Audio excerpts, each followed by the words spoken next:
97.1 ZHT's Frankie and Jess Show podcast here on iHeartRadio. We've got her in studio. That would be Lyn Christianon from soulsalt.com. How are you, Lyn? I'm so good. So, Thanks for the intro. Sorry about that. So Lyn is a life and business coach, friend of the show. She's been on the show several times over the past bit. We love you. Yes. And we're going to jump right into this because we've got the 5 ways to build trust, whether you're in a professional or personal situation. And I know I want to get through all 5 of them, so I don't want to get to 3 or 4. But this is, you call it conversational intelligence. Right. Right? Right. And we're going to jump right into this because we're all interested in hearing about it, right?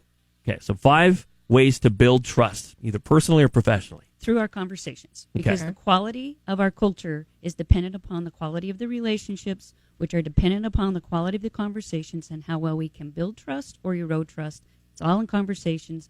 First letter of trust, T. Be transparent. Don't hide things. Open up and share. Ooh.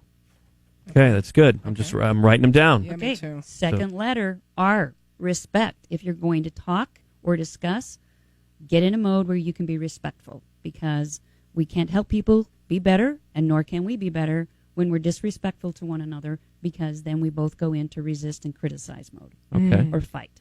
Okay. Right? So let's I want to spend a little time. So go back to the transparency. Transparency. Okay. Instead of withholding, excluding, let's include people and let's share. When people understand what's really going on and we don't run up a ladder of conclusions about what we assume is going on, right? Or let's find out what other people mean.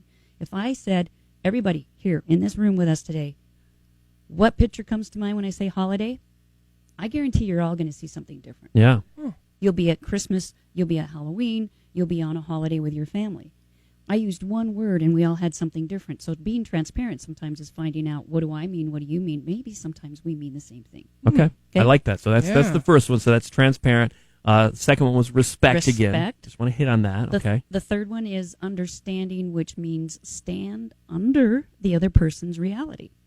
Okay. So some days we come in with a rain cloud, we're under our umbrella, it's raining underneath there, and if we can understand where that other person's coming from, we can meet them there. It doesn't mean we have to join them there, but at least we have an understanding. If they're happy and they're excited, like you guys gave oxytocin all over the place this morning, reading those little love texts. Yeah. Right? So we're standing under the umbrella of someone else's relationship and getting into their world.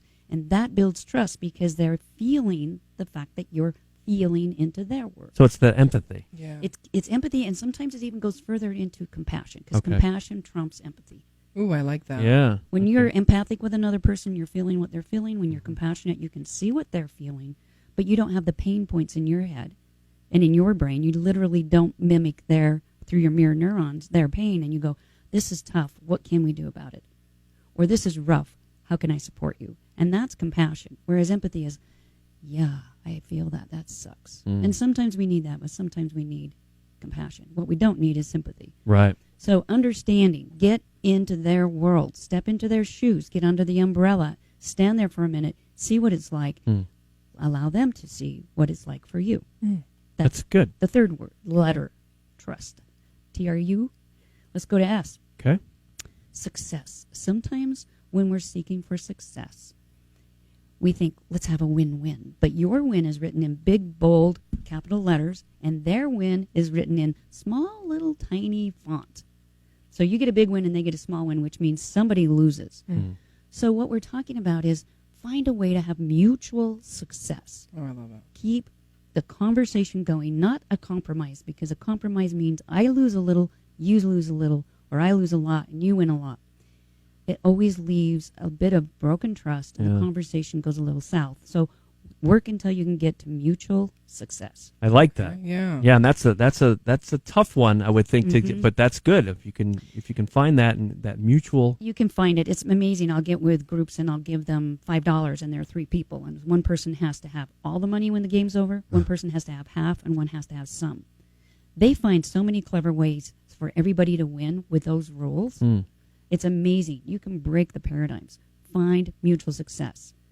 Even if we have disagreements politically, we can find a way for mutual success. Yeah. Boy, Cool. if we could only I mean, right now, especially politically where we are, if we could just get that out in the if world. we started to have more intelligent conversations, and we came from this place, and we built trust instead of eroded trust, and that's what we need today, are leaders who know how to do that. Right. Do it in their homes, do it in their families, do it in their schools, do it in their organizations, and do it in their own mind.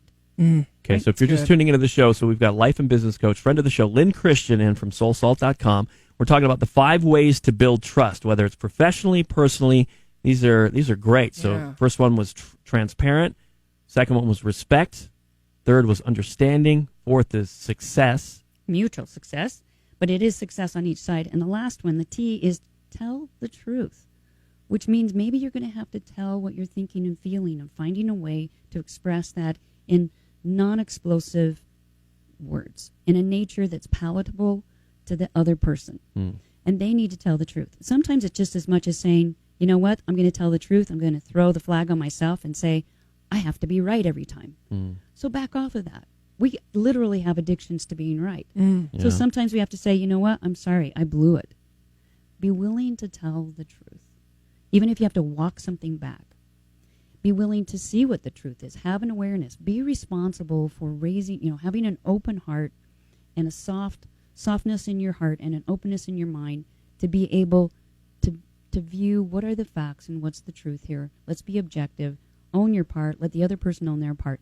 And then run back through, because then that leads back to transparency. One T connects to the other T. And you have a cycle of trust, which puts people out of the back of their brain where we have cortisol, which is a stress hormone. It gets us out of the limbic brain and the brain stem where when we're there, when our emotions are high, our intelligence is low, and we talk in idiotic and very untruthful ways. But when we can get into prefrontal lobes in the very front part of your brain behind your forehead and drop into the heart and the gut, we pick up on the other person's loop, cybernetic loop, like when you're wearing the same kind of clothes as the person that you're meeting, or you think about that person and they call you. We have these cybernetic loops with other people. We're more connected. We're wired for connection.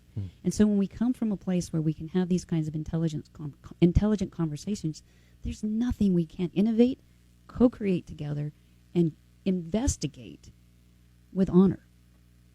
I love it. Oh, man, this is powerful. There's some deep stuff here. Heck yeah. So if you want the free coaching tutorial on how to start applying conversational intelligence, you can text 971 kzht to 44222.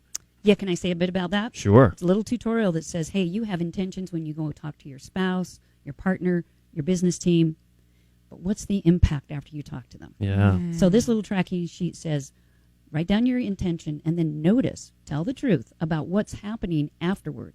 Because if we're telling too much, dictating too much, and directing too much, people dumb down. Yeah. And a lot of times we think, oh, yeah, it was a great meeting. Well, you felt good about it. Everybody else didn't.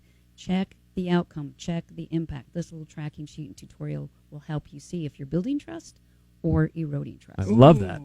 So again, it's if you want this free the coaching tutorial on how to start applying conversational intelligence, just text 971 kzht to 44222. Thank you, guys. You're Thank awesome. you. We love having you in. It's awesome. All right, we're going to wrap up the show here, and we got through all 5 of them. I'm so glad. Yeah. Because I was a little worried, the 5 ways to build trust. So if you want to listen to, or if you're just coming into the latter part of the show, the podcast will be posted in just a few minutes. So you can check out Lyn Christian, soulsalt.com. You've been listening to the 97.1 ZHT Frankie and Jess Show podcast right here on iHeartRadio.